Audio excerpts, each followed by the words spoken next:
Hello, everybody, and welcome back to a brand new episode of the 2021 NR2003 season here on the channel. Back at you back to back days, Saturday and Sunday, for the second race here of the Pocono doubleheader. Myself and Jay brought you the first race yesterday, where we think we saw the biggest crash on the season so far, potentially wiped out over half the field, changed up some point scenarios that we'll go over in today's episode. But we are joined here by Jay, as well as we have Matt O'Brien. You'll hear at some points throughout the broadcast as well today. But Jay, I mean, going over yesterday, probably the biggest change of events we've seen happen in a race. And I mean, we saw 25 cars, maybe even more, get wiped out in one incident, and big guys like Tyler Reddick, Chris Buescher all got taken out, and that really closes up the playoff battle that we have going here today. Yeah, we've had races where we've had a lot of guys around half the field taken out, but we've never had it happen in one incident in a matter of seconds where we go from a giant pack down to 20 or so cars left in the race and only 15 of those competitive. So I think we could possibly see something like that happen again today. I don't know if we're going to see another half the field wiping out in one crash, but I think we'll see probably at least one more big crash that takes out some competitors and probably guys who are worrying about points at the moment. So yeah, what that did do is bring the points a lot closer, and it really did hurt Tyler Reddick. So before we go green here, there's some things to go over. It says 104 laps. That is not the case. We're doing 90 laps. After yesterday's finish, we've accelerated. Instead of waiting a week, we're going to implement our little overtime rule now.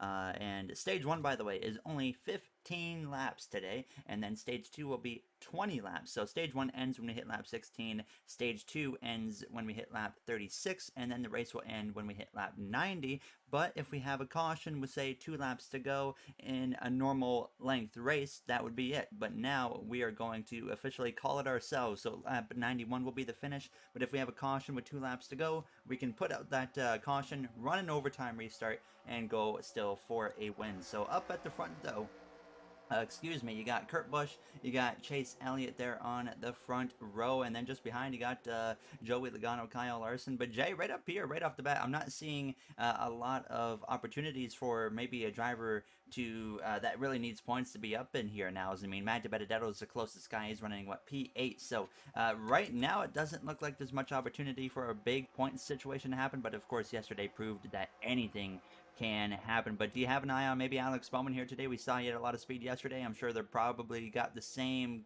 setup in that car for today. Do you think this is a good chance for them? Well, you mentioned that there's not a lot of the guys who need to worry about points up front, but the guys who need to worry about points are all right there together pretty much. So that puts them already in a situation where they're very close together, and they're going to have to scrap it out for every single position possible, and then also hope they don't get involved in a wreck that happened yesterday. So I think that all these guys probably came if they felt good about their setup yesterday and ran well, which Alex Bowman did. A couple of these other guys did run well. I have to feel that they came with the same setup. I don't see why the track would change that much from today to yesterday, or from yesterday to today. So I have to feel they'll probably have the same setup in the car. And if he's able to pass cars, I think we'll see Bowman run up towards the front again. Now, what about you, Matt? I mean, we're here at Pocono Raceway. Yesterday, Denny Hamlin was strong. I mean, when it comes to Pocono, do you have a certain favorite, or do you think Kyle Larson really just overall maybe is the favorite no matter where we go at this point? Hamlin's got to be a favorite just because this is, I think, statistically his best track. But Larson lately is just, seemed like a god, so it'll be interesting to see how it plays out. And I mean, Kyle Larson, obviously, we mentioned this yesterday. We went over it that not only in real life is he on top of everything, but here in NR 2003 as well, he has been dominant. Yesterday, actually, he had a bit of an off day, finished outside of the top 10. He did get taken out in a late race crash, but continued on. But even beforehand, was not running like we had been normally seeing Kyle Larson run. So it was a bit of an off day, like we said here. Now, as once again, Jay, as well, another thing to kind of go over today is what we saw yesterday. Brad Keselowski, yesterday's winner, his first win on the season, he led every single lap of this race. And now you see Kurt Busch out in front. I think clean air is going to be a huge battle once again here today. And Jay, I mean, if you're Kurt Busch, is there any way, I mean, after seeing what we saw yesterday, for someone to get by him, or is it going to have to happen on the pit lane? Honestly, I think that question is still yet to be answered because we didn't really get a chance to see any moves be done for the lead yesterday before half the pack got absolutely wiped out. So if we're able to keep it clean today and keep a whole bunch of cars around in this lead pack, then who knows? Maybe some runs can actually get built up and we can actually see some lead changes. The race was kind of over before it even really started yesterday, and we only had 15 or so competitive guys left. So hopefully we don't see that happen again today, and maybe we'll be able to see some passes being made as it looks like Chase Elliott's going to be able to make a challenge for him here already.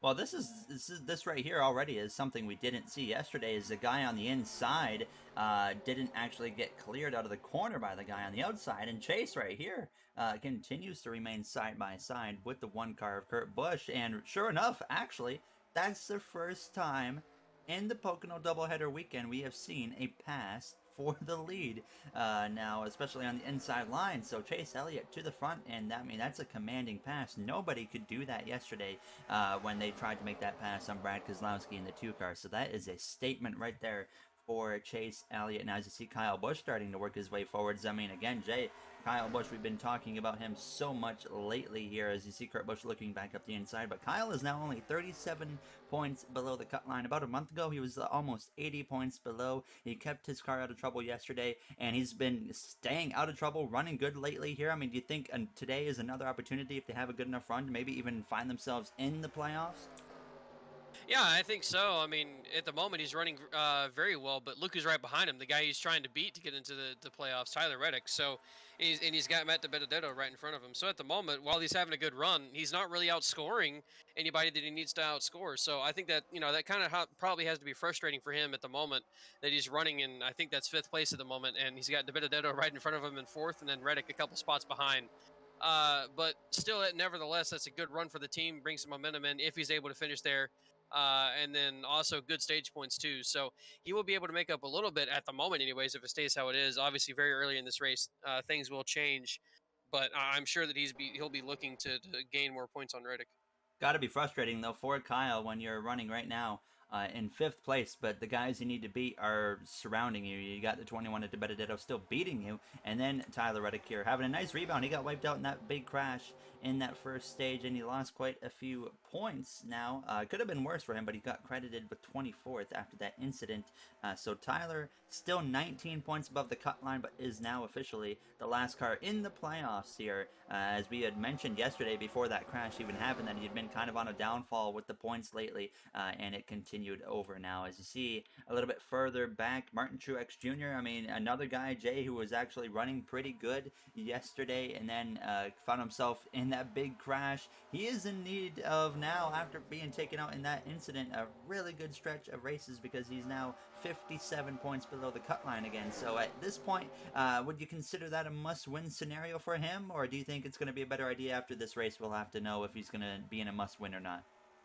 I don't think he's in a must-win. Much like Kyle Busch, as of late, Truex has really been turning it up and getting the finishes we expect to see Truex get. So I think 57 is still very doable for him. It looks like Corey LaJoie is blown up and about to stop on the racetrack.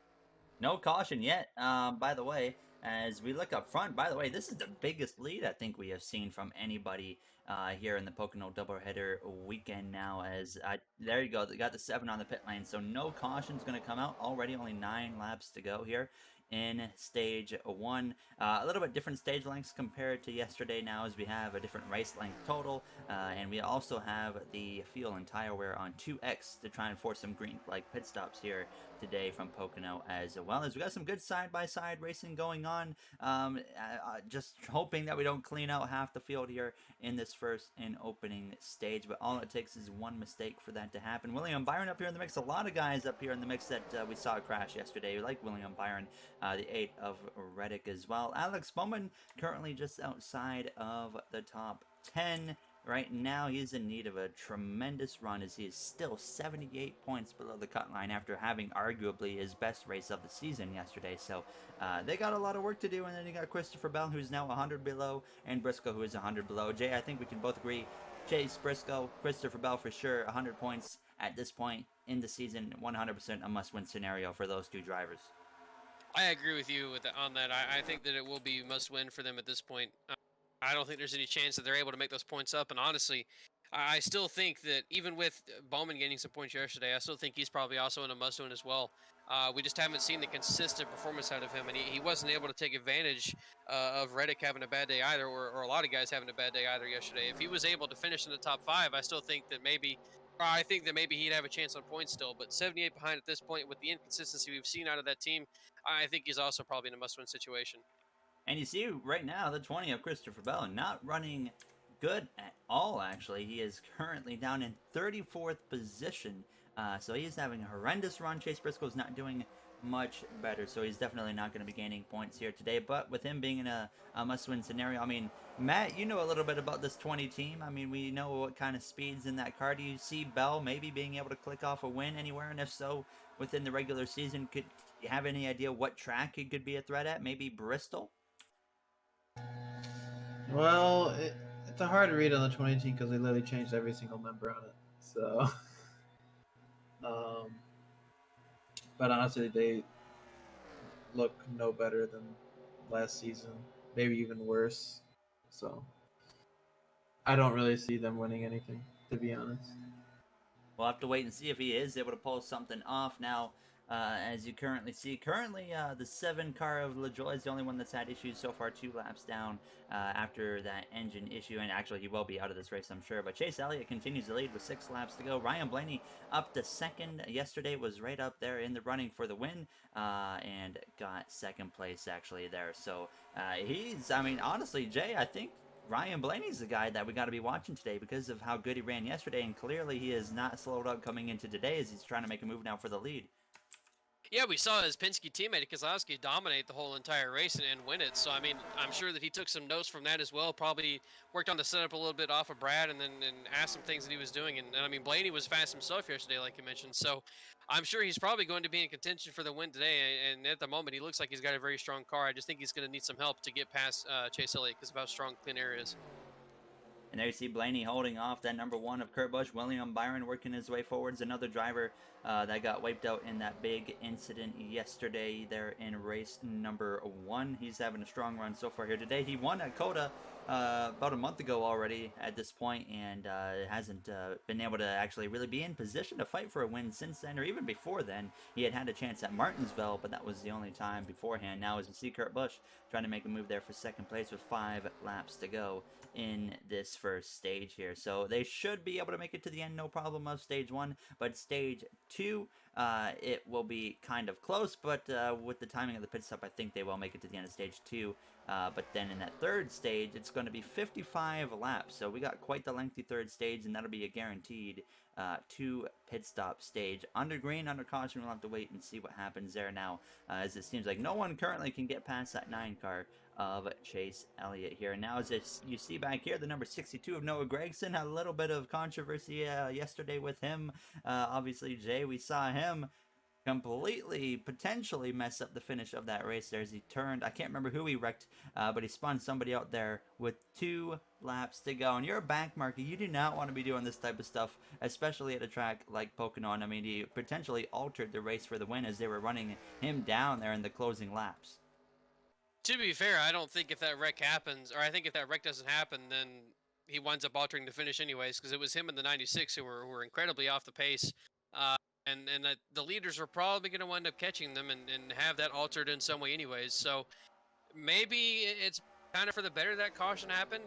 Brad may not have won had it kept green and they caught the lap cars, and you know how untimely these lap cars can be and kind of screw up the leader and all that kind of stuff. So that caution might have actually been for the better, at least for Brad Keselowski's sake anyways. I'm sure Brad was thrilled when that caution came out there. As you see Kyle Larson once again today not running the greatest, not actually even in the top 10 right now as we go down this front straightaway. So a little bit off is that 5 car again, and up front we got another move there from Ryan Blaney, but it's not going to happen. That's the same move we saw from Chase Elliott on Kurt Busch, and it worked. And these guys are slowly rolling in on Timmy Hill here, who was a little bit off on the start of the race. So Timmy's just trying to maintain on that lead lap here when that caution comes out, and 2 laps laps time. But now Kyle Busch has gained some spots over Matt DiBenedetto. So you see between him and DiBenedetto, you got 1, 2, 3, 4 cars. But I guess it's not DiBenedetto that we're really paying attention to now. It's Tyler Reddick, who is that last car in. So right here, I mean, Jay, that's what, 4 points or 3 points between Kyle and Reddick, and that would put it down to 16 points between those two. Or am I thinking of the wrong driver? Daniel Suarez actually is the first one out, but Kyle Busch still, that would put him to 34 below. So there's a reasonable potential opportunity that Kyle at the end of the day could really close that gap, even if Tyler finishes in the top 10. And at the moment, it's going to be a gain from Tyler Reddick to Daniel Suarez as well. Suarez outside of the top 10, I believe, way outside the top 10 at the moment. So Tyler Reddick will be making up a couple of points on Daniel Suarez, and then Kyle Busch will be making up a couple of points on Reddick, and then certainly a good bit of points on Suarez if it stays where they are at the moment. But if Kyle Busch is able to score stage points in both stages and outscore Tyler Reddick in both stages, then I mean that's a gain overall, because no matter what, he'll gain at least a couple of points there. But I'm sure he'll be looking for more. I'm sure he wants to finish probably in the top 5, if not top 3 cars somewhere, and then have Reddick outside the top 10. But at the moment, that doesn't look like it's going to happen. White flag in the air for this first and opening stage. I'll get the command in just a second here, but it could get interesting between Ryan Blaney and Chase Elliott. Blaney has a look through turns 1. Not going to be enough. Will that number 66 kind of get in the way? We're about to find out here momentarily now, as Elliott's just hoping that they get back to that line without any issues now. As Elliott trying to pick up as many playoff points as he can, still winless on the season. Makes a move there to the inside of the 66, and as he exits the tunnel turn, sure enough, he's going to be able to actually maintain a decent gap over that number 12 of Ryan Blaney here. So he goes down into turns 3, and that 9 car looking very strong here today from the tricky triangle. And sure enough, out of turn 3, down the front straight away, Blaney has a bit of a run, and so does Kurt Busch here as they come through to the line. Actually, Blaney might get him. No, he does not. Chase Elliott wins stage 1 over the second place of Ryan Blaney. And rounding out the top 10, you got Denny Hamlin there. So that got a lot closer than I think we anticipated here. But obviously an easy call here now, as now, Jay, we know stage 2 ends on lap 35. So did these guys come in here, and do you think they're going to have to maybe pit before the stage ends, or do you think maybe honestly someone could just take a chance and try to pit with 2 laps to go to get themselves a better start for stage 3? I think that they'll pit here and potentially be able to make it to the end of stage 2. If they don't pit here, then obviously, I mean, they'll have no chance of making it. So I think the strategy is also these guys are being really weird here with the slowdown. I hope we don't have any issues towards the back. There's an issue here. So Chase Elliott, who won the stage, is supposed to be stuck. The leader, yeah. Yes, so I don't think this is going to get sorted out until they probably get down through to the tunnel turn. So a bit of a weird situation right here. I mean, I'm not sure exactly what to say about this. We haven't actually seen this happen before. But right here, I think the 9 is going to go by on the outside. We're about to find out. Now he's going to go just as slow, actually. So we might just go on about a 40-mile-per-hour crawl all the way to the pit lane. So this is going to be interesting as they go down through that tunnel turn. Not sure what's going on here. But, wow. I would go for a quick break, but we're only 1 straightaway away from the pit lane. So, Jay, some tremendous racing there in stage 1. Yeah, a lot better than yesterday, and it was, I think that was kind of what we were hoping to see yesterday with the way the race started out. And hopefully we see that for the rest of the race today as well. I think that if we don't have a big crash again, I think we'll see these guys still in a big pack. We'll see them able to make 2 and 3 wide moves, kind of gang up on the leader maybe at one point with some draft and all that kind of stuff. So hopefully we'll be able to have a clean race and have these guys actually make some passes for the lead. Oh, there goes the 9 car now to the outside, and he is going to go around, and now they're going to probably really speed up here because there's a pace car already down in turns 1. And Elliott is going to have a huge advantage, and everybody... Wow. Everybody aside from Chase Elliott is pitting, so Chase Elliott just got caught out. Almirola. A couple others staying out. Which I think is incredibly not smart, because we changed the how long these guys can go on fuel, and it's only about 20 or so laps. So they were 3 laps away from a pit stop. As Christopher Bell is blowing up under caution. That would be playoff hopes completely over right there for the number 20 of Christopher Bell, unless they somehow find a way to win. I saw some heavy damage on the side of the 41 probably just got in the outside wall at some point. Baffling call. I mean, Matt, you look at this. We tested it out, and these guys can go 20 laps at the most. So, do you see any logic behind staying out here from Chase Elliott, Eric Almirola, and Alex Bowman? It doesn't seem smart on the eye test, but I mean, we've seen stuff like this at Pocono where, like, you kind of just ignore the cautions and you pit it for your pit windows, right? Right. So I mean, you don't lose a maybe lap here if that, you pit, right? yeah. So maybe that's the game they're playing. So and these caution laps are helping. So maybe 22, maybe 23 laps, and then if you can, and that would put you. Maybe you'll cycle back out front, but I'm not too sure. And now Bowman's coming in the pit now. Well, yeah, the What? 48's going to come in. I'm not sure what they're doing, but the 9 and the 10 are going to stay out. So, Well, that is really going to hurt Bowman because he's going to go from being inside the top 10 or around the top 10. I'm not too sure where he was before to now being probably the back of this line uh, when he needs to focus on points or at least focus on trying to be up towards the front to try and get a win. He's going to put yeah. himself in the back now, and we've seen this happen before with him. I think it was just last week or the week before where pit strategy put him in the back or something on pit road happening, put him in the back, and he ultimately screwed himself over. They're hurting themselves again with this call here. Baffling call there from the 48 and, of course, the 9 and the 10. But what we're going to do, we still got a whole nother time around the track. We're going to go for a very quick break and come back for the start of the second stage as Chase Elliott wins stage 1 and then backs it up with a questionable pit call here as we're going to get ready for stage 2. Back from the second race here in the Pocono doubleheader, getting ready to go green for the start of stage 2. Alex Bowman came to the pit lane. Well, you see where he is now at. He is 34th on the scoreboard. So interesting there. And I mean, Jay, obviously Matt kind of brought up a decent point there about, just running your own kind of field window. So do you see, I mean, Elliott, as he leads the field back to the green, I mean, do you see him maybe coming in within a lap or two, and same for the 10 of Eric Almirola? I mean, I guess you'd have to. I guess that's going to have to be their plan because they're going to be out of fuel within a couple laps anyway. So I think we'll see them pit here pretty soon, and then they'll definitely be able to make it to the end of the stage from there. But I think these other guys who pitted even under the caution are going to be able to make it as well. It is going to be a little bit close for those guys that pitted under caution. But, I mean, we're running up to lap 36. That's when the green-white checkered, or green checkered flag, it comes out for the end of stage 2. So, Elliott, Chase Elliott's going to go around. And, is this going to be a repeat of yesterday? No, it's not. He saves it. Oh, my goodness, a change of events. We got to race it back. Do not forget Eric Almirola out in front here as they come through down the front stretch, 3 wide there for a brief moment, and Eric Almirola wins the race back to the line, and I think we can call that an absolute meltdown for the 9 team. I mean, it doesn't look like they have much damage on the car. Might not be the end of the line for them, but wow,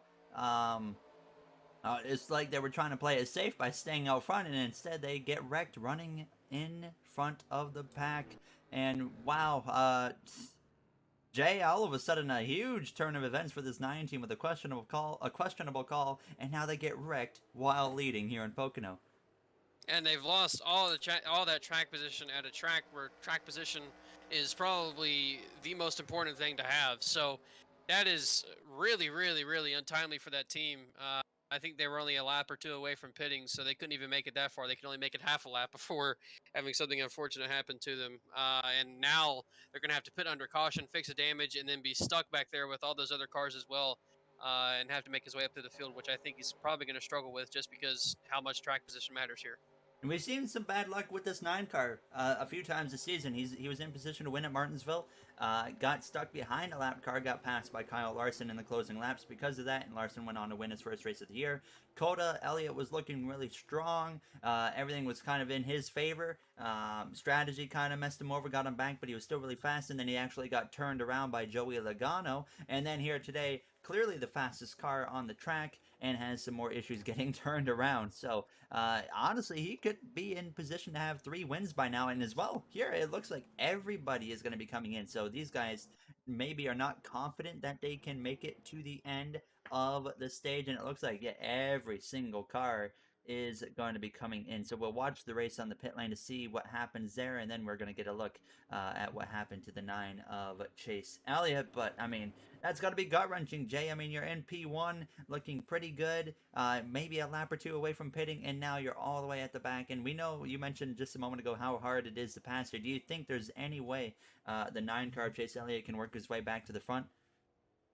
I don't know if we'll see him get back to the front. I think we can probably see him. He's got enough time to make it at least back to the top 10, I think, at some point. But if this race, especially in the final stage, stays green the majority of the way, I don't think we're going to see him have a chance. As Truex, it looks like he just got ran into by Oh, Bowman, and then oh. Benedetto getting ran into by the 41. So pit road issues becoming a thing again here today. You love to see it on NR.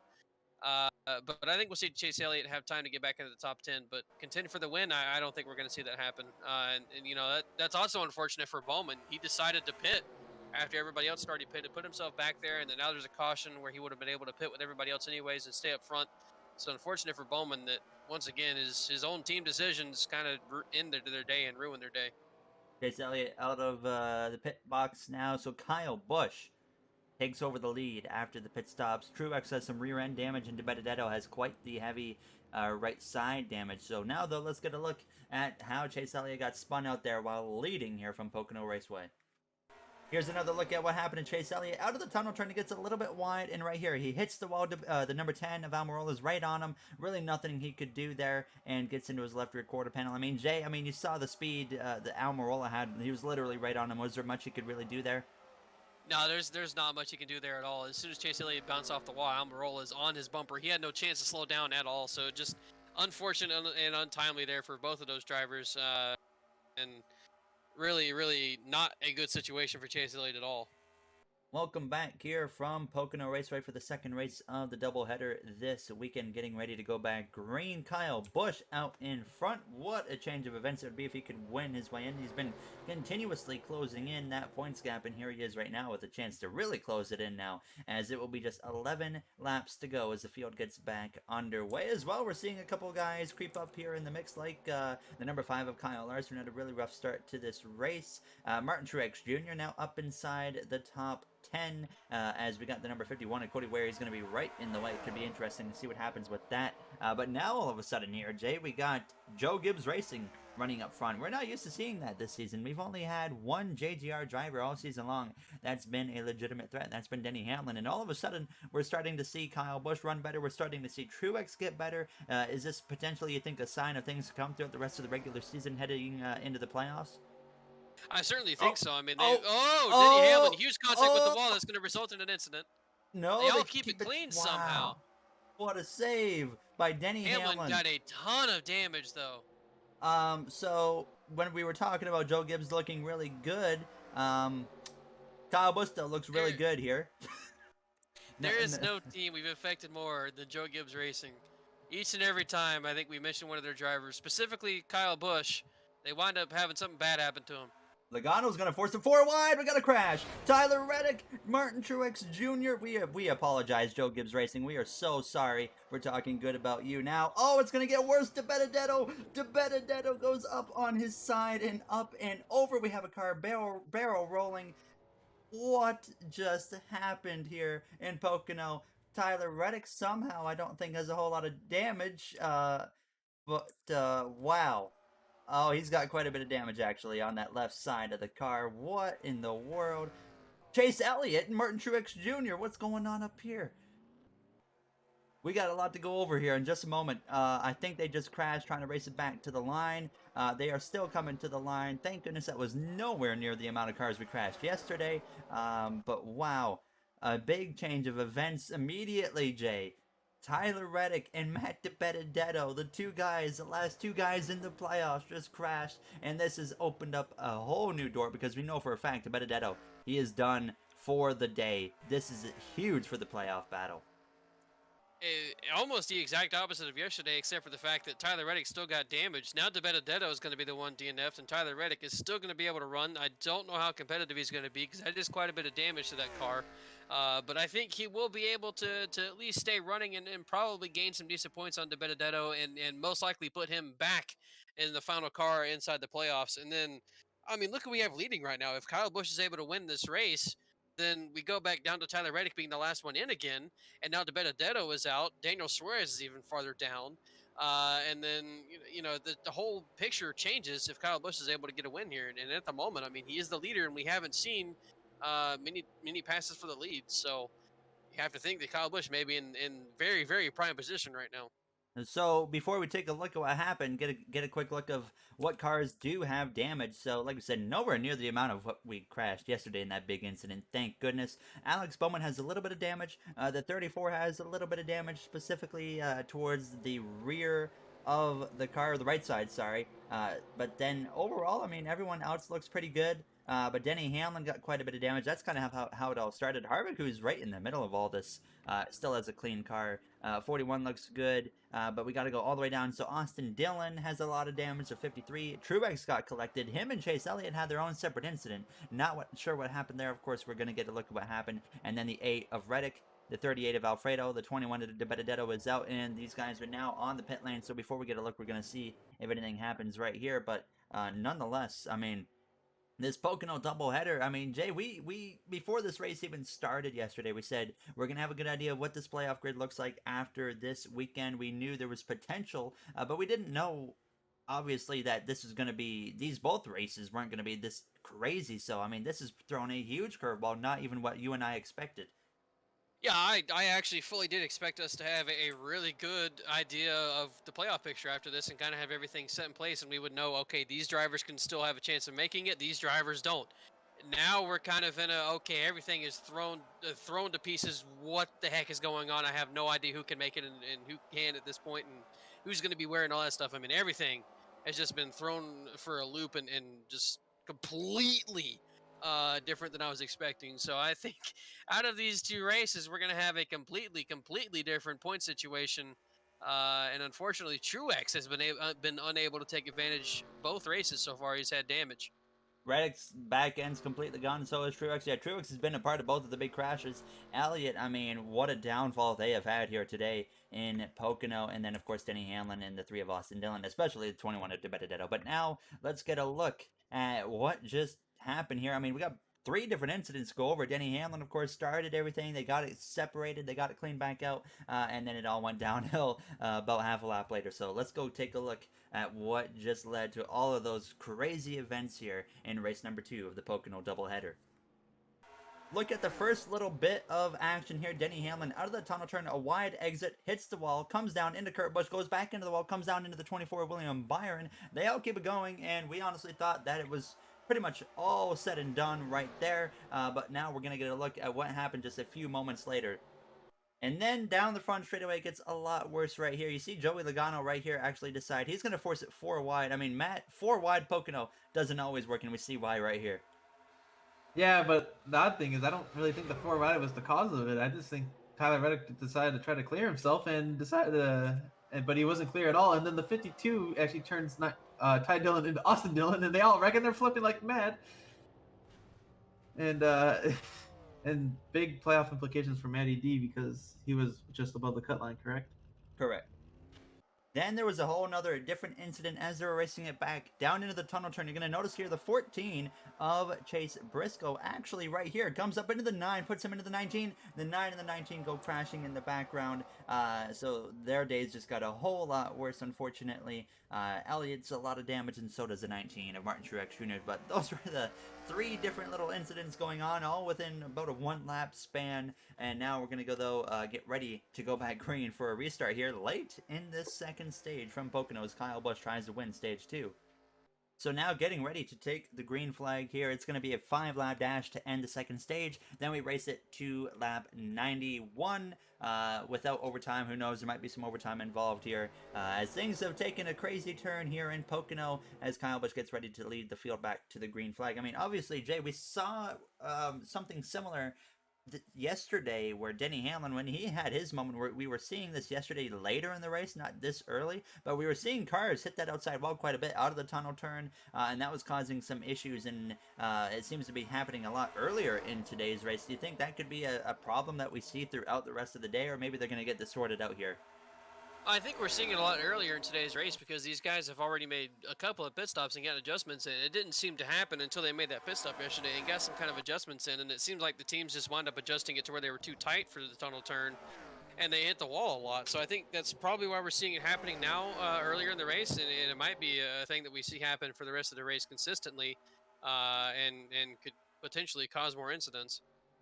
Kyle Busch out front still. You're seeing the cars that are definitely off the pace. The 11 of Hamlin, the 9 of Elliott, the 19, the 8 can't really get a full judgment yet of what they have, but he's doesn't even have a back bumper, so going to be interesting to see. I mean, nonetheless, they're going to be a little bit off the pace, down on power, and it's going to be hard for them to gain any points here. It's been a rough weekend for Tyler Reddick, and it was looking like it was off to a strong start. He was up in the top 10 in the first stage. And now he finds himself in quite a bit of trouble coming into this race, 19 points above the cut line. And now who we haven't seen run up here today is the number 99 of Daniel Suarez. Jay, we saw this guy yesterday lay back for the majority of the race. Missed that big incident, of course, but at the end of it, he got a top 5. And now here's Suarez running in the top 5 again. And this right here, he's going to gain 6 points potentially on that number 8 of Reddick here in just one stage.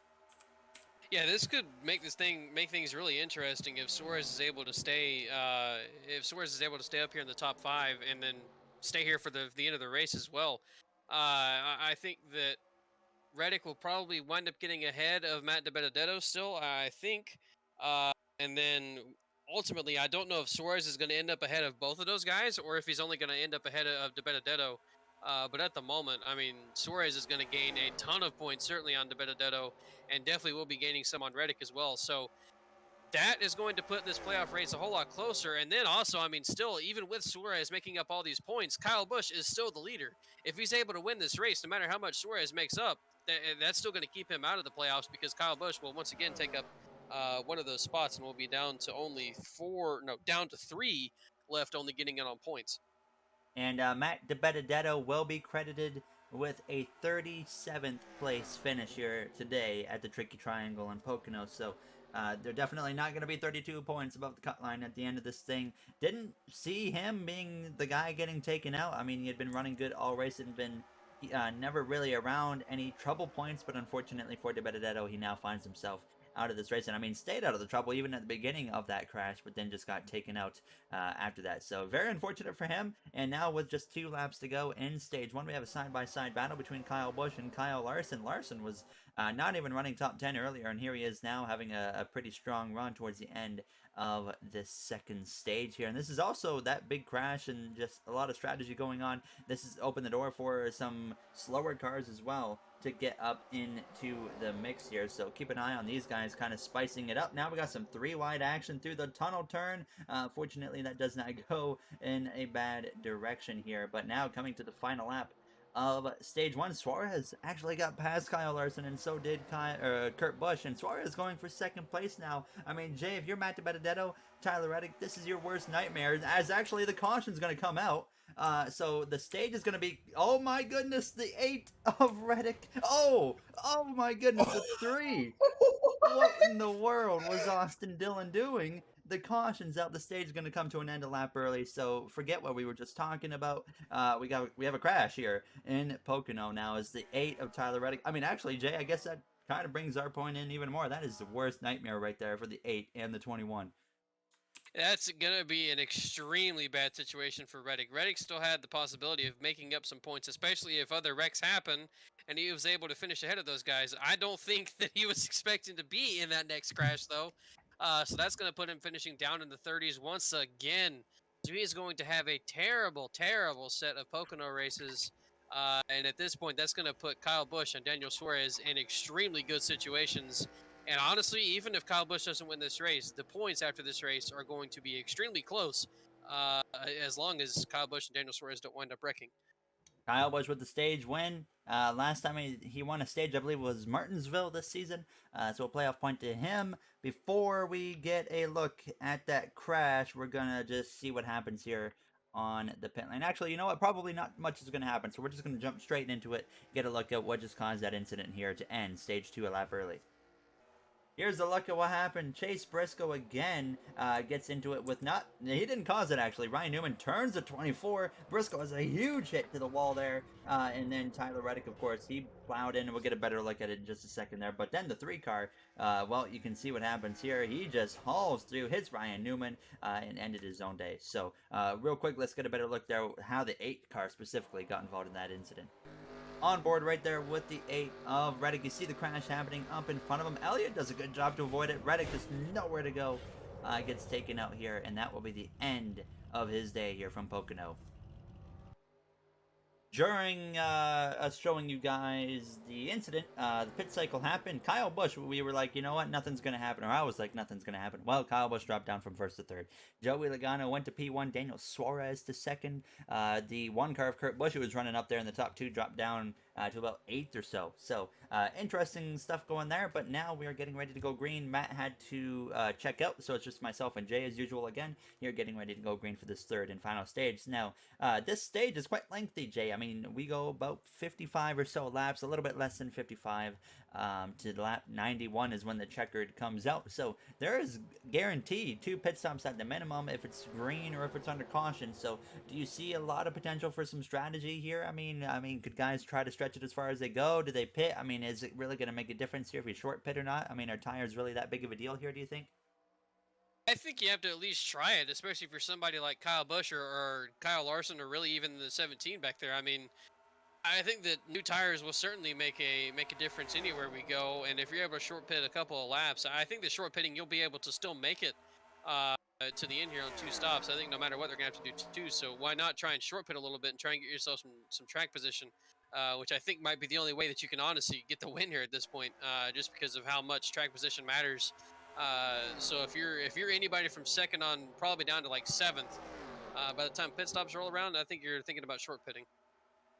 They keep it clean there. Down the back straightaway into turns 3. Logano still out in front over Daniel Suarez. And, I mean, Suarez, I was literally just setting my fantasy lineup, and I had mentioned that Daniel Suarez, in my opinion, is a bit of an underrated driver when it comes to Pocono in specific. This is actually the track where he's had his best career finish of 2nd place back in 2018, I believe it was, or 17. So, I mean, Jay, honestly, this could be a good opportunity here. I mean, this is not really a fluke. I think Daniel Suarez just downright has a lot of experience with running well at this track, and here he is showing that in this number 99 Trackhouse car today. Yeah, he's been good at this track specifically, but he's also just been good all season long. And specifically in the NR points, I mean, it shows with him just being outside the playoffs, and at the moment, probably going to put himself inside the playoffs with these guys having issues. So if he's able to keep this race clean and stay where he is, there's a lot of guys back there in the back are slapping the wall I saw there off turn 2. I think he'll be able to easily put himself inside the playoffs after this race, and then we're just going to have one heck of a playoff battle coming down these final 8 races or so that we have left in the season. 8 or 9 races. See quite a bit of cars back there, of course, with some damage, like Chase Elliott, Martin Truex Jr. The 10 and the 24, they're not really damaged. They're just kind of stuck behind those guys trying to work their way through. So it's going to be interesting to see how long it takes them to get through. And the one guy that always finds a way to stay out of trouble, that number 17 of Chris Buescher. Well, he didn't stay out of trouble the last couple weeks, but last episode, or yesterday, he had a big crash as well as he was taken out in that massive crash, of course. So he was over 100 points above the cut line now, only 77, but he's definitely going to increase that here today. So a nice rebound run for that 17 Team J. And honestly, though, they were leading the regular season point standings earlier this season, and now coming into this race only 77 points to the good. There's still a legitimate chance with the races we have left that 17 could find himself on the outside of the playoffs by the time we get to Daytona. Yeah, he led the point standings for a good quarter of the season or so that we've ran so far, and now all of a sudden he's finding himself in danger of falling out of the playoffs. So I don't know what has happened to that team all of a sudden. I don't know if they're running into more bad luck all of a sudden, because at the beginning of the season, he was missing everything and getting consistent top 10s.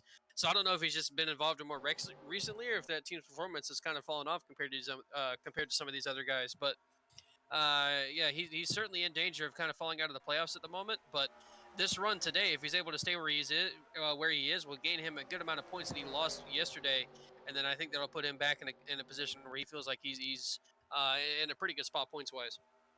A lot of 3 wide racing going on right there. Alex Bowen in the 48 included running in 13th place right now. Bubba Wallace trying to make a move to his inside as they come through out of turns 3. So 30th place on down, by the way, is out of this race. So Denny Hamlin is out. Ryan Newman, Austin Dillon, the number 41 of Cole Custer. Oh, we actually got a crash in the background here. William Byron involved. Martin Truex Jr. Truex has had an absolutely catastrophic weekend here. Maybe the worst weekend he's had all year long. The 34, the 78, and they're still got to race it back to the line, so let's keep focused on that here. Now, I'm not sure what could have caused that. That was out of turn 3. That's a bit of an awkward place, but that was where the last crash actually happened as well here. So down this straightaway, Kyle Busch. Now Suarez dropped down to 4th place, by the way, here. But, I mean, a disastrous day for some drivers here. William Byron's had a rough weekend, of course. He was taking on that big crash. I mean...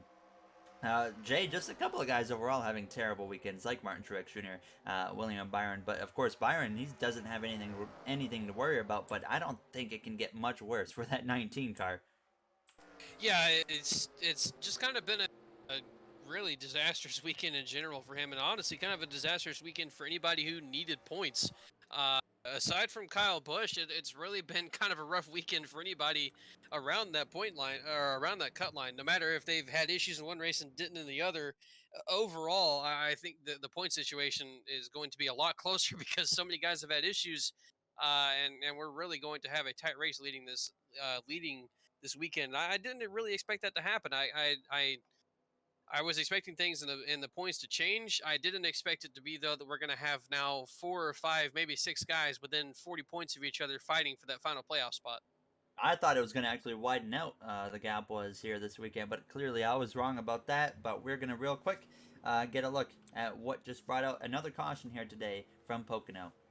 Here's a look at what happened. 4 wide is going to be the culprit of this one. The 78, he goes a little bit wide right here. That forces it 4 wide with the 34, the 19, and the 24. And they just all come together and plow into the outside while their Byron's day is going to come to an end. Truex, I mean, he might still be going after being a part of a bunch of incidents at this point here. But wow, once again, another incident, more incidents today than yesterday. I mean, we went longer without an incident, and then obviously now they've just been having quite a few crashes. So unfortunate for guys like William Byron as well as Martin Truex Jr. in that 19 car. Back to the live scene here from Pocono. The pit stops happen. We're getting ready to go back green. Logano still leads. Kyle Busch 2nd. And Daniel Suarez there in 3rd place. So, Jay, what that did there with that caution after everybody pitted, it brings us closer to a 40-lap window for these pit stops. So it's still a 2-stop race. But there is a slim chance maybe if these guys save fuel or stretch out this first run long enough that maybe someone could make it on a 1-stop. Do you see that maybe being an option for anybody here today? I think you could potentially try it, but I don't know if any of these teams are going to be willing to risk that. We've seen some kind of bonehead strategies played before, and usually it involves more pit stops than needed. So I don't think we're going to see anybody try and stay out here. If anything, we could see somebody accidentally make an extra pit stop when they don't need to.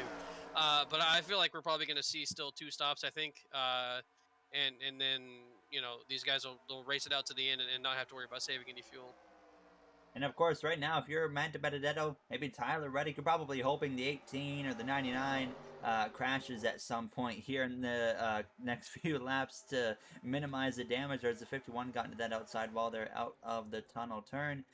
But Logano looking in command. A Penske weekend it has been here. We've seen some speed out of that 12 of Ryan Blaney. We know Blaney's fast. He's kind of, after all the chaos, he's just been kind of down here outside of the top 10.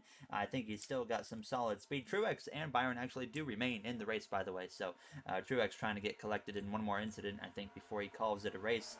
Now as Kyle Busch, Kurt Busch run their P1, P2 closing in on the final 41 laps of this race here. So as well, looking right now, Tyler Reddick, he's going to be credited with 34th place. So I mean, looking at that playoff grid, I mean, Kyle Busch right now runs 2nd place. There's about a 32-point difference, and Jay, we know Kyle got 10 points already in stage 2, and then he gained I think it was maybe 4 or 5 points over Reddick in stage 1. So Kyle right now, as it looks, if he finishes where he is, he's going to be in the playoffs here today.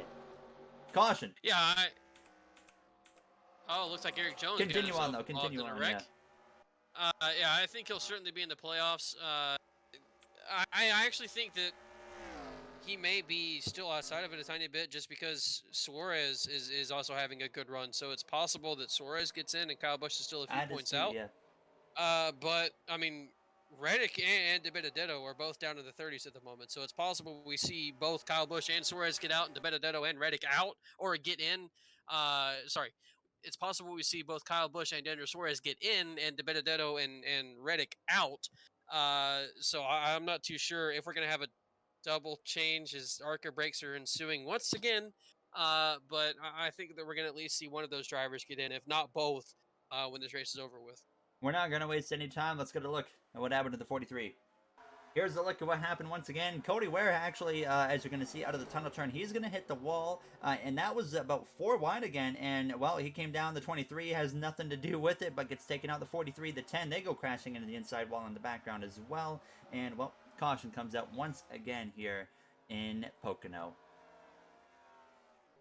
Back from Pocono now, less than 40 laps remain here at the Tricky Triangle as the pace car pulls off. Joey Logano leads the field back to the green. Jay, we saw Kyle Busch. He has a bunch of damage on the right side of the car. Do you think he's still going to have speed in that thing to compete here? I mean, or is he going to kind of fall off and have to wait till that pit stop to fix it?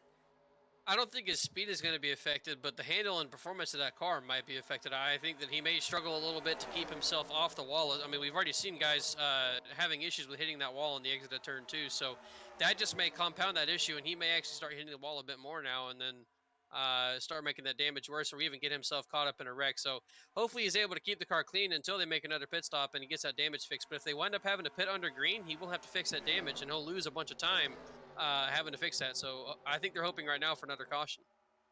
Definitely got to keep our eyes, especially on that 51 car here. He's definitely been causing some havoc on this pack of cars here lately on these restarts. So we'll keep an eye on that 51 of Cody Ware now. Suarez was able to get past him. Kyle Busch still runs P2 there. Logano trying to drive away. We know how strong that clean air is here in Pocono, and we're seeing that once again throughout the day now, as we're going to be 3 wide, maybe even 4 wide down into turns 1. Not a good idea. Nope, it's just going to be 2, maybe 3, as Blaney sails it off into turns 1. The 17 kind of slides up the track a little bit there, but not seeing a whole lot of speed out of that 48 of Alex Bowman here today. He does have a little bit of damage on the front end of that car, but I don't know how much it is affecting him. But once again, Jay, I mean, some important drivers taken out here in Pocono, and Bowman's not able to capitalize on it. So I think after this weekend, he's going to be one of those guys that we can almost write off, have to be in a must-win scenario for sure. Well, truthfully, I think at this point, you don't really need to worry about the speed that you have, and you need to worry about surviving the wrecks. And so far, Bowman has been able to do that. And if there's a couple more wrecks that he's able to make it through, maybe he finds himself inside the top 10. But yeah, at the moment, not taking advantage of a lot of guys struggling. And when he really had the big opportunity too yesterday, and then has another big opportunity too as well today, and so far has not been able to gain any points back. If Bowman runs in the top 5 like he did, or finishes in the top 5 yesterday like he ran all day long, and then finishes in the top 5 or even top 10 again today, he could be well within 50 points of the playoffs at the moment, and unfortunately, he's not going to be that close by the time this race ends. So I agree. I think he'll still be in a must-win situation after this race. And what a race it has been so far here in Pocono. I mean, the doubleheader weekend, I think this has been one heck of a weekend here now. Is at 51, he hits the outside wall. Thankfully, doesn't cause anything here. But completely different from last week at Nashville, where we had no incidents at all. So quite the difference for sure. And of course, I mean, we're looking at the schedule here for the future. We got after this weekend, we have Road America coming up now. Honestly, I don't even know if there is a Road America in NR 2003. I'm sure there is. But I mean, Jay, we go to Road America. I think we have a favorite there, probably Chase Elliott, but I don't think it matters how good Chase Elliott is. There's always something there to kind of bite him and end up taking him out of the mix as well. But is he the guy that we're looking at as the favorite next week? I mean, a new road course, and with how good Chase Elliott is on road courses, I think you have to immediately count him as one of the favorites. I wouldn't count out Truex as well, and I mean, still Kyle Larson, just the guy he's been the guy to beat all season long. He struggled this weekend, but that doesn't take away from anything he's done all season, from the performance that he's had all season long. Consistently the guy to beat, and in my opinion, the championship favorite both in real life and in NR. So I think that those three, Martin Truex Jr., Chase Elliott, and Kyle Larson, are the three to look at. But as far as the NR race goes, I mean, anything can happen. The road course races are kind of wild on NR, so it's highly possible we see those guys get caught up in a wreck and somebody new wins, or somebody unexpected wins. And Kyle Busch trying to hold off this whole group of cars here. Suarez, yesterday's winner of Keselowski, starting to just kind of creep up into the mix here. Kurt Busch as well.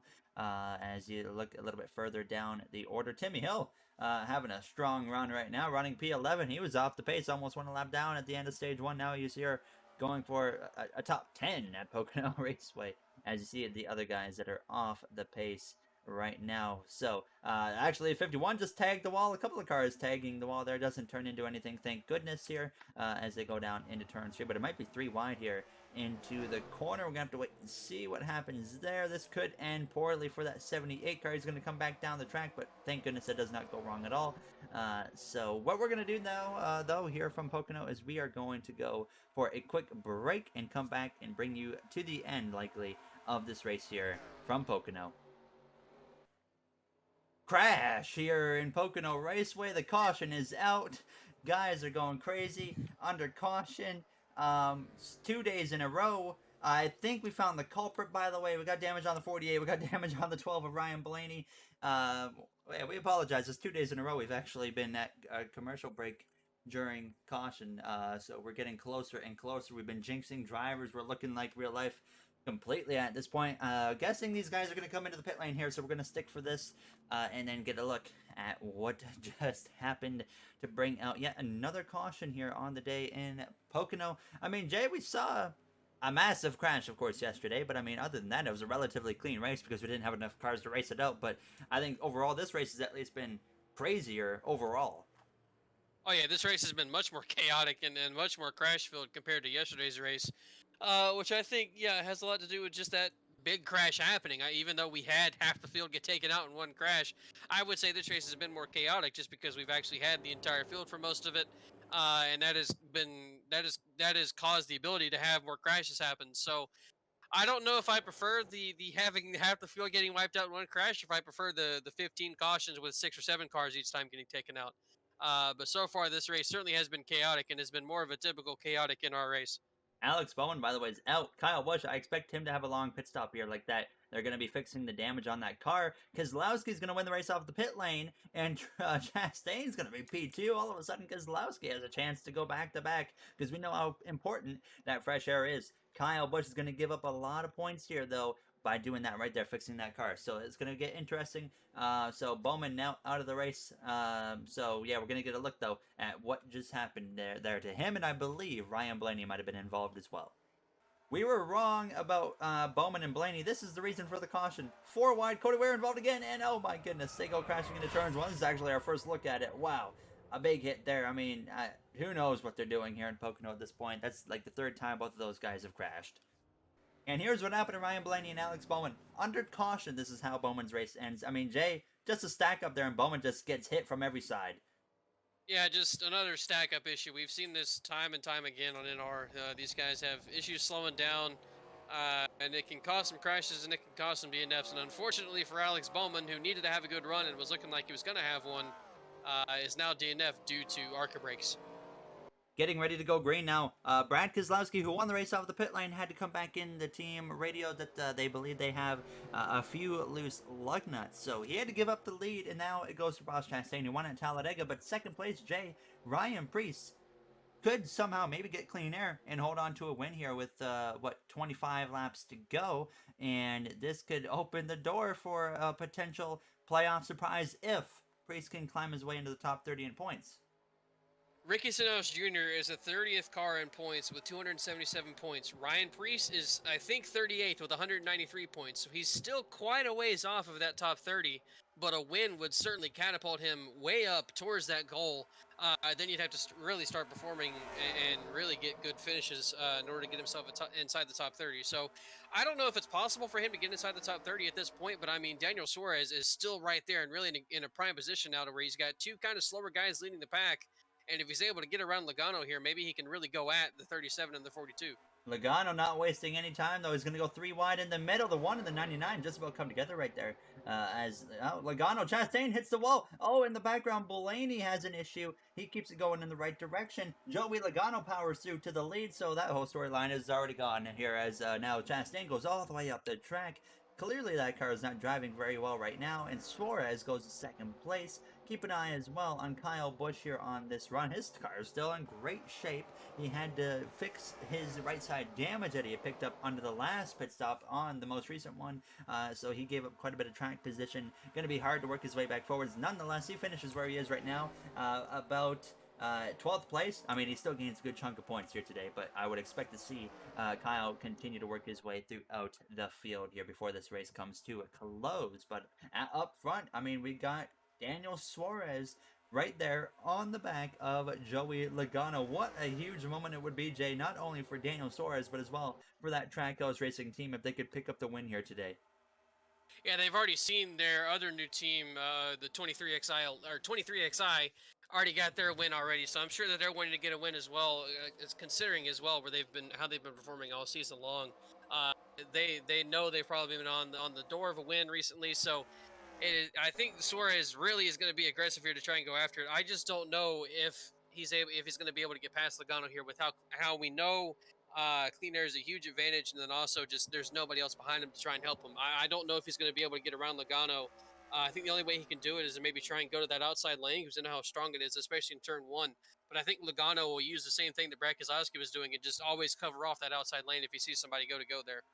Suarez got about 23 laps to try and do it, and that still means, by the way, these guys cannot make it to the end. So we thought we were going to have some good green flag pit stops, but there's been caution after caution. As speaking of cautions, no caution there, but Blaney does hit the wall, and that opens the door for Kyle Busch now to go through here on the inside. Kyle is now up into 9th place, passing Blaney for 8th place here, so he's having a nice charge throughout the field now. Suarez, is he going to maybe make a move here? It looks like he's not going to be close enough on the back of that 22 of Joey Logano. A lot of cars with a lot of damage here. Look at Kevin Harvick. He's had a rough day. Even before that damage on his car, he was not running well at all.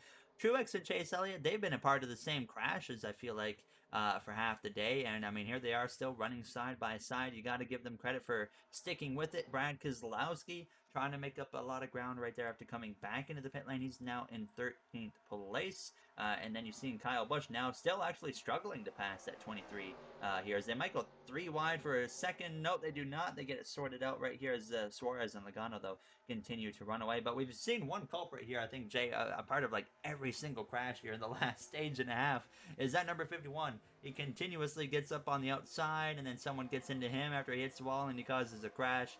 I think in real life at this point they would have probably parked this car. Unfortunately, we don't have that luxury, and I wouldn't be surprised if he causes another crash or two here. I'm kind of shocked that in all of the incidents he's been involved in, he hasn't actually been taken out in any of them and DNF'd. I mean, it's kind of surprising that at this point he's been that slow and been involved in that many little wrecks that he hasn't found himself with a ton of damage and way off the pace, or at least DNF'd. Somehow able to keep the car going, but he's also ended a lot of other cars' days. And there you see Logano, Suarez still P1, P2, and then back here, Larson, I mean, he's been able to stay out of trouble, and he's up there in the top 5, even with a lot less competition for Kyle Larson. He's just still overall not having a great day. Now, as Kyle Busch does get past Ryan Blaney there, you saw Blaney get into the wall, and that opened the door for Kyle to get past him. So now back up into the 9th position goes the number 18 of Kyle Busch as he tries to run down the number 23 of Bubba Wallace, who we saw get taken out a little bit earlier. Obviously not much damage to that car. He just kind of got spun out. So either way, I mean, a lot of storylines here in today's race, but Joey Logano trying to be the guy that kind of spoils the party here for some of these guys. I mean, Penske Racing, JF, this weekend is a sign of anything. I think it means that Penske Racing has found something, and they could be a legitimate threat here the rest of the regular season. They had a great setup coming into this race. We saw Blaney be extremely good. Obviously, Keselowski dominated yesterday's race and won. So they obviously had the setup right coming into this weekend and had this track figured out. And I think Logano at this point looks like he's going to be able to complete the Penske sweep for the weekend. I think the only chance that Daniel Suarez has is if Kurt Busch and Kyle Larson are able to somehow draft their way up to the top two.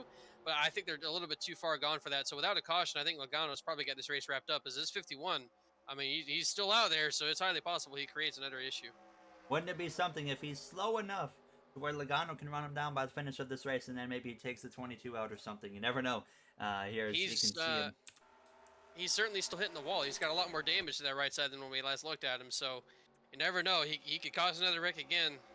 I mean, he just caused a wreck recently with the 19 and the 9, and now they're up on him going down towards that tunnel turn. So let's keep an eye on this for a second. See if maybe if he causes these guys' days to get even worse than they already have here as it goes down into that tunnel turn. The 9 car is going to be stuck behind, and that 51 goes a little bit wide. So does the 00 of Quinn Half. Oh, Half hits the wall, but it doesn't turn into anything. But when I see a group of cars like this together, I do get a little bit concerned even down into turn 3. We've seen a few crashes happen in this turns here as well. So definitely don't count out anything just yet, but it looks like they're going to keep it clean here for the moment now. As you look through the rest of the field of just damaged cars, Suarez about just below 4/10 behind Joey Logano. Kurt Busch almost 4.5 seconds back. Kyle Busch is starting to move his way forwards, and Keselowski as well is starting to get back up into the mix now. I mean, Jay, Keselowski came in a lap after he pitted. I mean, is there maybe a chance he could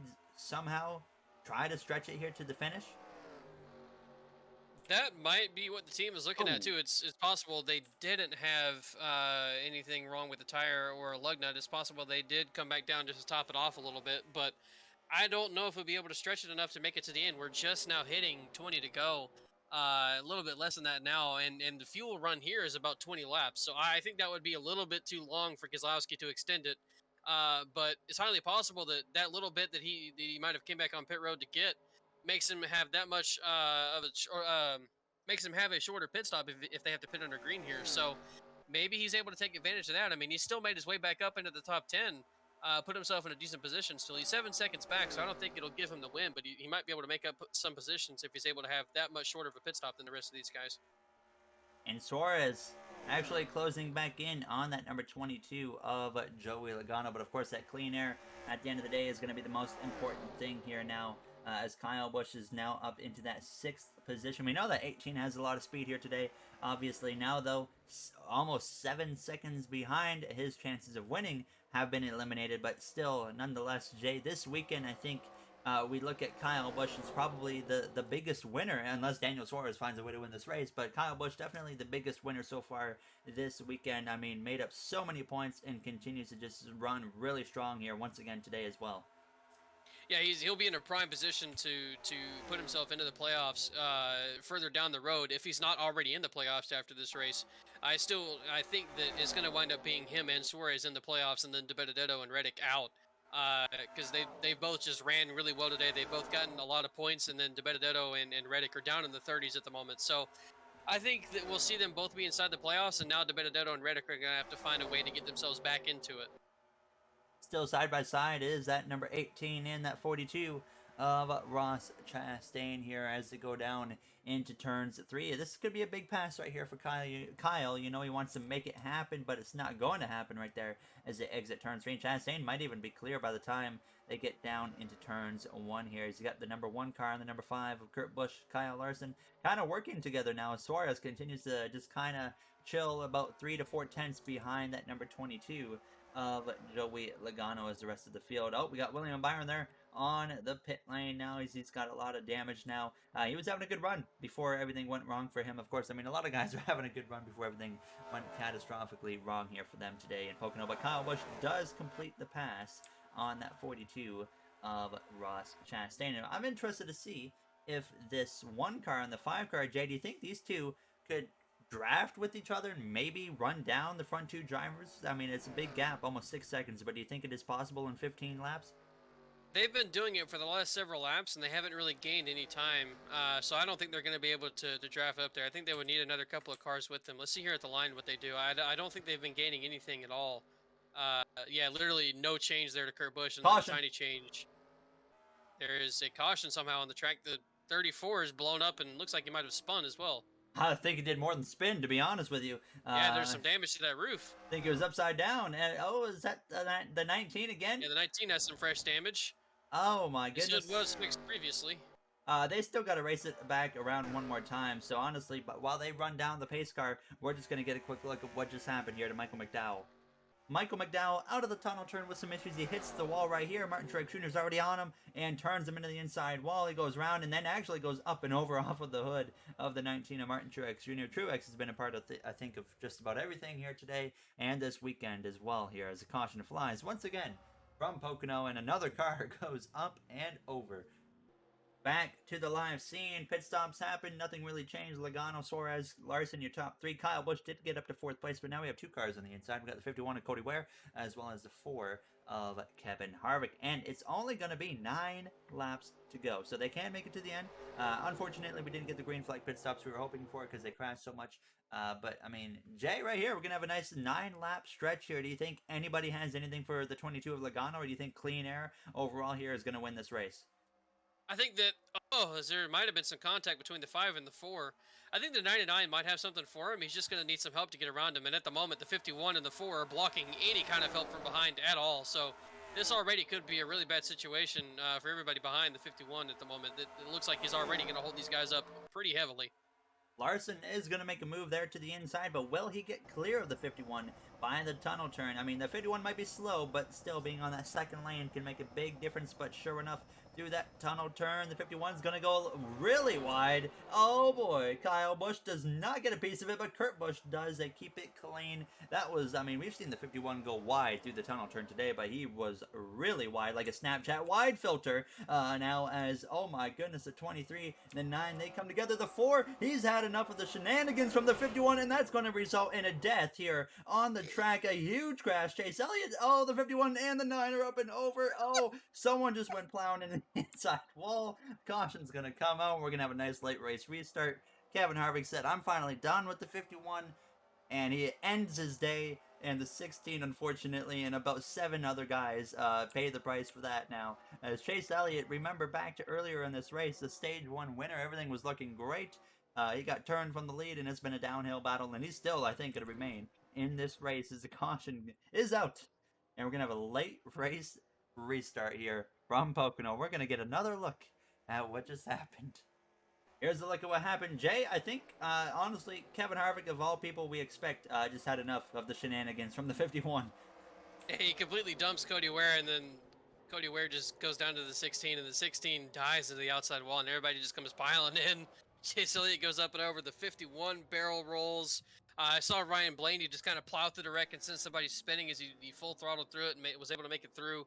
But wow, that was even with a lot of the field already taken out, that was another big wreck here in Pocono. Back to the live scene here. Cars on the pit lane. Joey Logano leading the way in. I mean, Jay was 7 laps to go. I mean, everything's been looking good, of course, for Joey Logano. I don't think really anything can take him out of it at this point. But what do you do here? Maybe a 2-tire call? You could spice it up or take field only?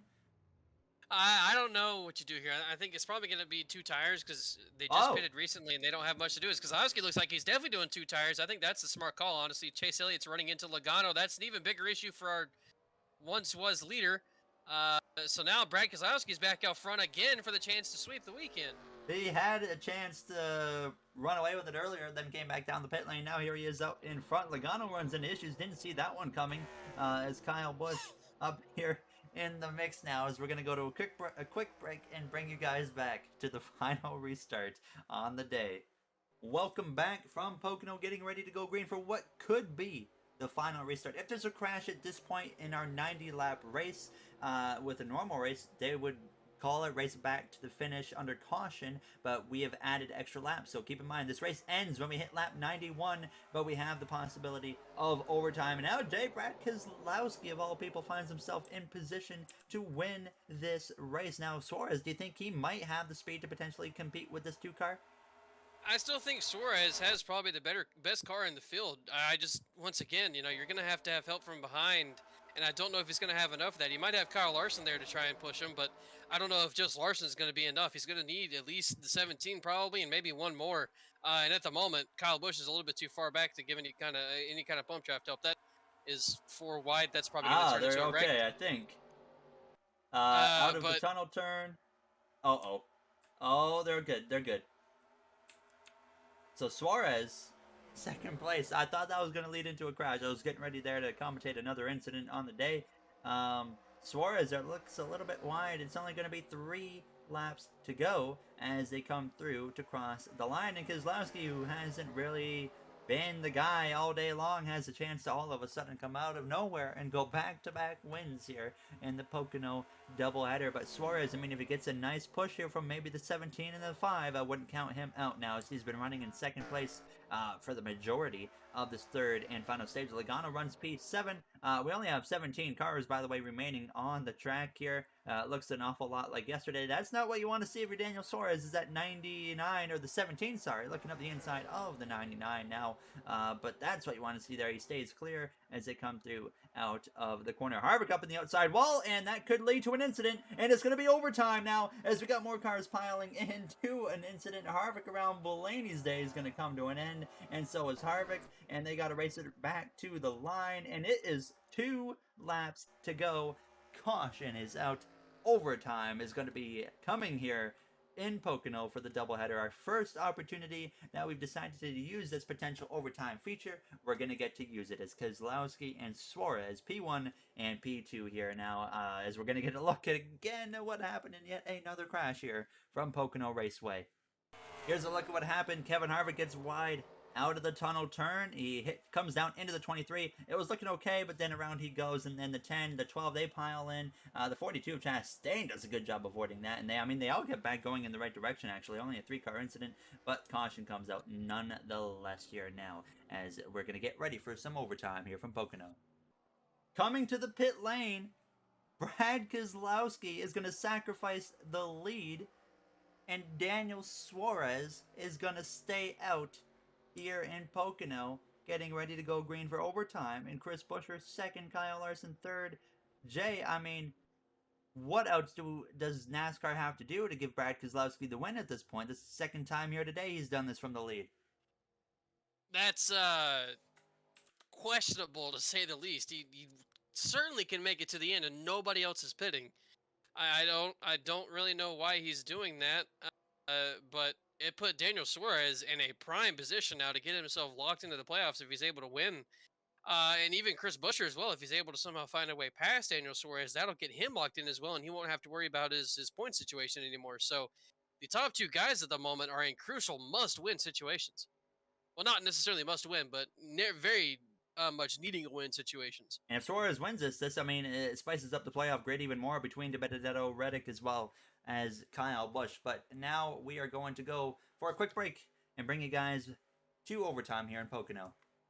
Back here in Pocono, getting ready to go green for overtime. 2 laps to go. 12 cars remain. I think the chances of another crash happening are pretty slim at this point here. Jay, is that also no lap cars in the mix here, so this is just going to be a straight-up battle as we're back underway. Who do you have here, Suarez or Buescher? I think it's going to be Suarez, but Buescher's going to certainly make a run for it already as we go down here to turn 1. But you say there, you think it's minimal that another wreck happens? Well, I think that even with 2 cars on this track, a wreck could still happen. So I'm not going to count anything out until the checkered flag flies.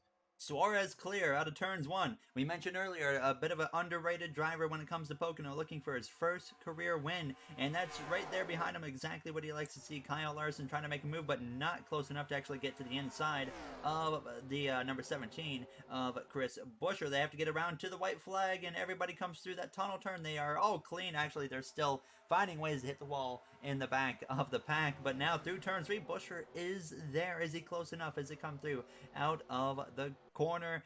Daniel Suarez out of turn 3 leads the way to the white flag here. We will get the caution command to make the race official later in the lap here, because we want all the focus here on the camera with this battle here between the 17 and the 99 side by side as they go down into turns 1, maybe 3 wide from Kyle Larson. Why not? There he makes the move, and Suarez stays clear out of turns 1. It's going to get close here. Jay, it might not be over yet for that number 17 or the 5 here. It could be 3 wide into the tunnel turn. I thought Larson making that move 3 wide was going to seal the deal for Daniel Suarez. He's still able to get clear again, but I really thought that Suarez was going to be easily clear off the turn. The 17 was somehow still able to keep himself there, but Suarez ultimately got himself clear. And I Oh, think that was the one chance the 17 had. Never mind, he puts himself in the wall. Chris Buescher Suarez may have a chance here down in turn 3. into turn 3 is going to come down to the final turn here as they go down into turns 3 real quick. Caution command out of turn 3. Suarez, he goes wide. Is it going to be enough as they come through down the front straightaway side by side? It's going to be a photo finish, but it's going to be the 99 Trackhouse driver. Daniel Suarez wins his first career race here from Pocono Raceway. What a finish there. Jay, he nearly threw it away there and lost all the momentum out of the turns 2 tunnel turn, and wow, what a choke that would have been. But now Suarez, that doesn't matter, he gets his first career win and he's in the playoffs. I think he has to really thank Kyle Busch for that one. I think he still might have beat Chris Buescher to the line a bit, but Kyle Busch deciding to go behind him and push him certainly put Suarez out in front and gave him the draft advantage. So that was a big help there by Kyle Busch. And congratulations to Daniel Suarez. He has gotten his first career win and locked himself in the playoffs. Now we have a real playoff battle going on in the points. What a day here in Pocono now, to say the least. So Daniel Suarez with the victory over Buescher, who was looking for a second career win. Kyle Busch, a great day there in P3. He won a stage, a lot of points for Kyle Busch. Kyle Larson had another mediocre day, still rounded out or ended up in the top 5. Keselowski still got P6 there. Penske Racing overall, I think, looked very strong to say the least here, but only 12 cars finished this race here in the Pocono doubleheader here as you look through the rest of the finishing order. Jay, I definitely can say I think this Pocono doubleheader was a success in terms of giving us a closer playoff battle that we've been looking for all season long. And I mean, of course, we haven't calculated the points yet, but we know it's going to be a lot closer than what it was previously. So very excited to see what's going to happen over the course of these next handful of races leading up to that regular season finale at Daytona. Yeah, and now we're down to 3 spots left on points as well, so it's going to be even closer based on that as well. With DiBenedetto and Reddick finishing down there in the 30s, I still think that Kyle Busch is going to wind up being the last car in now. But we're going to have a very tight battle between Kyle Busch, Matt DiBenedetto, Tyler Reddick, Martin Truex Jr. if he's able to make up some points at some point in time. This weekend was, very bad for him in general, but he honestly still made up points on DiBenedetto and Chastain in this race. So he's going to be a little bit closer than he was. He was only 57 behind now. I think he's going to be a little bit closer than that. And then Bowman not having the great race either, so he's going to be a little bit farther out. I think he's going to put himself now in a must-win situation. But as far as those 4 or 5 drivers go there for that last spot, it's going to get really intense here coming down to the final 8 or 9 races we have left. And as always, if you guys enjoyed, you know what to do. Next week, we go racing at Road America. Probably going to be a little bit more calm. At least I think it will be. Who knows what's going to happen there. But we'd like to thank you all for taking the time out of your day to watch this episode in just a Pocono doubleheader weekend. It was a blast to record. Honestly, a lot more fun than we anticipated. So once again, thank you all for watching. And we will see you guys next week from Road America. Have a great day, everybody.